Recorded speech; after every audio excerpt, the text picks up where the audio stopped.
La persévérance dans la prière est une condition de l'exaucement. Il faut prier sans cesse pour croître dans la foi. Persévérer dans la prière est-il écrit. Persévérer dans la prière, veillez-y avec action de grâce. Romains 12, Colossiens 4, 2. Pierre exhorte les croyants en ces termes. Soyez donc sages et sobres pour vaquer à la prière. 1 Pierre 4, 7. Paul leur dit, en toute chose, faites connaître vos besoins à Dieu par des prières et des supplications avec des actions de grâce. Philippiens 4, 6. Pour vous, bien-aimés, dit Jude, vous édifiant vous-même sur votre très sainte foi et priant par le Saint-Esprit, maintenez-vous dans l'amour de Dieu. Jude 20, 21. La prière constante est une union ininterrompue de l'âme avec le Seigneur, de sorte que la vie de Dieu nous est communiquée et que notre vie rejaillisse vers lui, la pureté et la sainteté.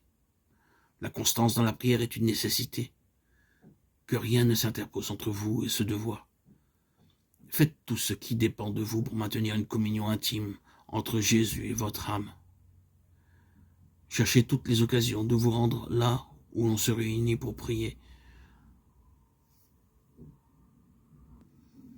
Ceux qui aspirent véritablement à être en communion avec Dieu seront présentés aux réunions de prière et y participeront vivement désireux d'en retirer tous les avantages possibles. Ils saisiront toutes les occasions pour recevoir du ciel des rayons de bénédiction. Il faut aussi prier dans le cercle de la famille et surtout ne pas négliger la prière secrète. Celle-ci est la vie de l'âme et sans elle toute croissance spirituelle est impossible.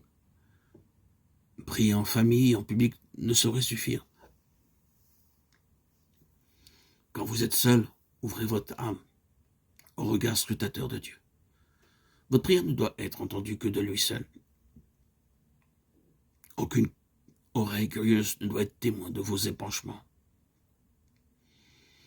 Dans la prière secrète, l'âme est affranchie des influences extérieures, sourde au bruit de la terre. Calme mais fervente, elle s'élève jusqu'à Dieu, qui est sa forteresse et sa force. Une influence douce et durable émanera de celui qui exauce les prières faites en secret et dont l'oreille est ouverte aux requêtes de nos cœurs. Par une foi calme et simple, l'âme s'entretient avec le Seigneur et se fortifie pour la lutte contre Satan. Priez dans votre chambre, mais élevez aussi vos cœurs vers le ciel, tout en vaquant à vos occupations de chaque jour.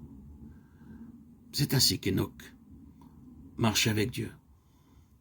La prière silencieuse montant comme un précieux encens jusqu'au trône de la grâce rend l'âme invincible.